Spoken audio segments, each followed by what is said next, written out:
Você sabia que Ernesto Nazaré é o segundo compositor brasileiro mais tocado no mundo? Eu vou falar sobre esse grande compositor brasileiro, né, que é um dos meus favoritos, sem dúvida, é um dos maiores compositores do mundo, é um dos pilares da música brasileira. Estava lá no início da criação da música brasileira. Nasceu a 20 de março de 1863, conviveu ali com os criadores da música brasileira. Mas, bom, eu quero pedir a você que deixe o seu like, divulgue esse vídeo aqui, para animar o pessoal, né? Animar a reuniãozinha aqui. E eu tenho notado, eu tenho que avisar um negócio aqui, eu tenho notado que alguns dão um like para baixo. Tá errado, é para cima, o like é para cima. Bom, enfim, o Nazaré é um caso sério, sabe? Ele perde para Villa-Lobos em termos de compositor brasileiro mais tocado no mundo. Isso é uma grande coisa, viu? Agora, por que gostam tanto do Nazaré? Em tudo quanto é lado, você vai numa roda de choro, tem gente tocando Nazaré, você vai num grande teatro do mundo, tá lá um pianista, todos tocando Nazaré, tá, aquela coisa. O Nazaré, ele conseguiu essa proeza de agradar todo mundo, né? É incrível isso. O Nazaré, ele teve uma formação clássica, erudita, dizem que era um grande pianista, mas ele teve uma influência muito grande da música popular, né? A música que se tocava no Rio de Janeiro, né? A música urbana, o choro, né? Lá no início, como eu disse, né? E ele acabou sofrendo essa influência de maneira que a música dele teve esse tempero brasileiro, embora ele não gostasse muito, né, de ser vinculado a músicas mais populares, vamos dizer assim. Ele queria que a música dele fosse aquela música para se escutar, você chega lá no teatro, escuta aquela música direitinho, que é lindo também, né? Mas o que acontece é o seguinte, quem resiste a uma música de Ernesto Nazaré, né? Porque elas são muito dançantes, né? Eles não gostavam também que dançasse nas músicas dele. Ele colocava breaks nas músicas, né? Tocava de maneira mais lenta, né? E os breaks quebravam os dançarinos, né? Era impossível você, né, dar continuidade na dança ou aquilo. E ele fazia de propósito, que era para não dançar mesmo. Ele não queria que dançasse a música dele, era para ouvir, né? Uma história que o grande Francisco Mignone contou, é que ele conheceu o Mignone, é aquele grande pianista do século XX, né? E compositor das valsas de esquina, aquelas belezas, né? E ele conta que conheceu Nazaré em 1917, na casa Eduardo Souto, onde Nazaré trabalhava, vendendo partituras, né?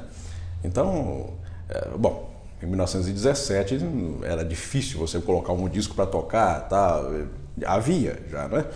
Mas era muito mais prático, o sujeito chegava querendo comprar uma partitura, querendo coisa. Aí o Nazaré estava lá para testar a música para a pessoa, entendeu? E essa música aqui, maestro, ele sentava-se ao piano, tocava, aí a pessoa se agradava ou não, comprava ou não, certo?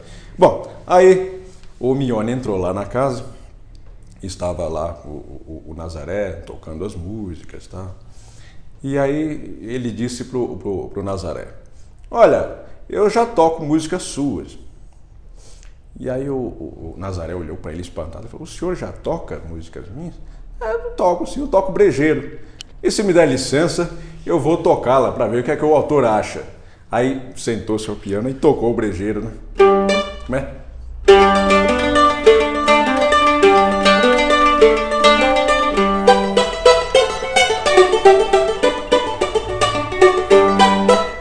De maneira bem vigorosa, mais rápida, saltitante, dançante. Aí o Nazaré falou assim, mas essa não é a minha música, tá muito rápido, isso é para tocar bem lentamente, eu toco assim, ó.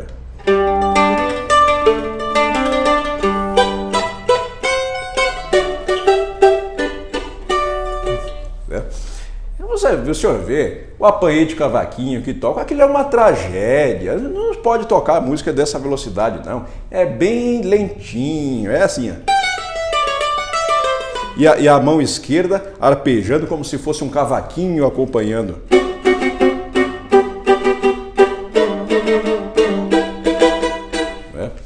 Mas Apesar disso, dessa sugestão do Nazaré de tocar as músicas dele de maneira mais compassada, tudo, Nazaré foi tocado de tudo quanto é jeito que se possa imaginar. Né? Em bailes dançantes, aquela festa com as músicas dele, os tangos do Nazaré, o tango brasileiro que é diferente do tango argentino. O Nazaré foi, acredito que o maior divulgador do tango brasileiro, que nada mais é do que o choro, né? Pelo menos o início do choro. Né? O caso do Odeon, por exemplo, que ele lá anotou como tango na partitura, mas que hoje é tocado como, né, como choro.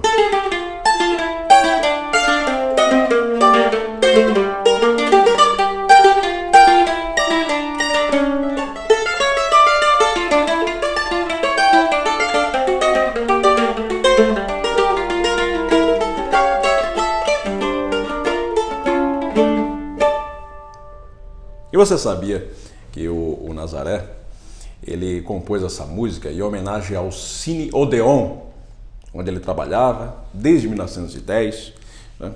Porque era costume, na época, a sala de espera, né? Ou seja, antes de começar uma sessão de um filme, né? Tinha um pianista tocando na sala de espera e também em acompanhamento, havia também acompanhamento ao filme, né?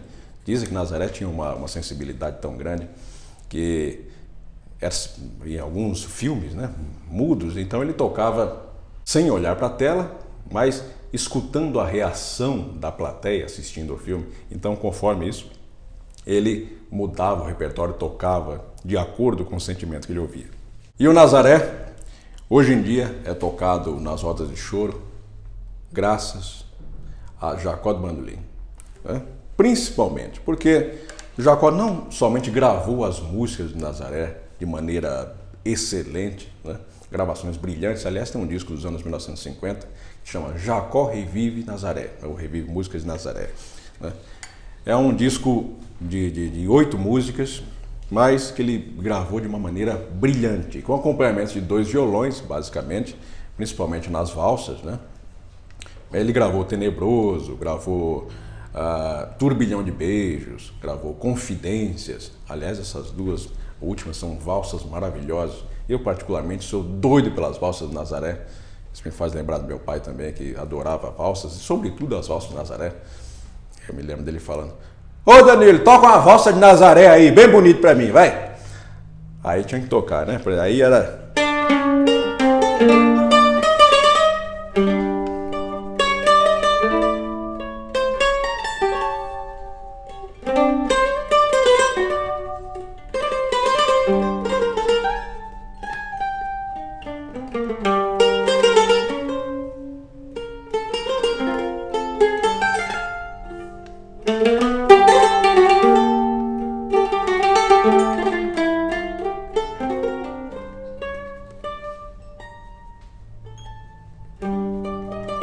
É lindo demais. Essa se chama Confidências.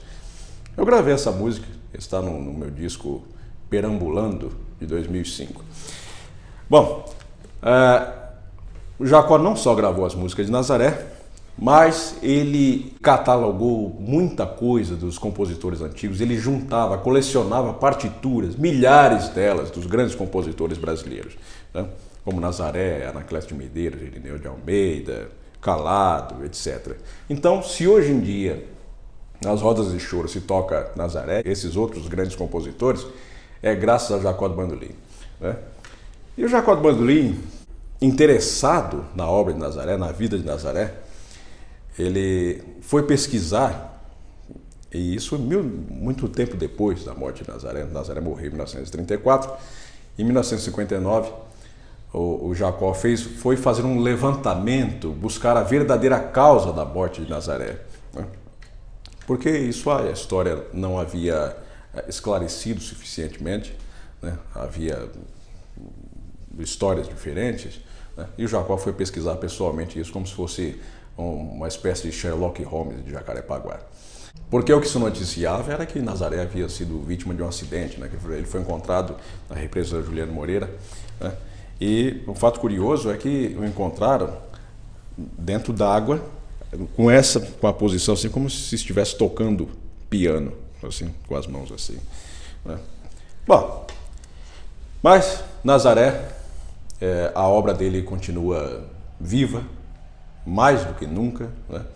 E ele sempre nos dá orgulho de ser um grande representante da alma brasileira, né? Ele representou isso muito bem em sua música, espelhou a alma brasileira e divulgou isso, e divulga ainda pelo mundo, né? Através de seus intérpretes. E o Nazaré é considerado o Chopin brasileiro. Ou como o Lupercio Miranda, que tem vídeo dele aqui, né? Vou deixar aqui o link na descrição para que você veja. Lupercio Miranda, grande bandolinista brasileiro, era chamado de o Paganini do bandolim.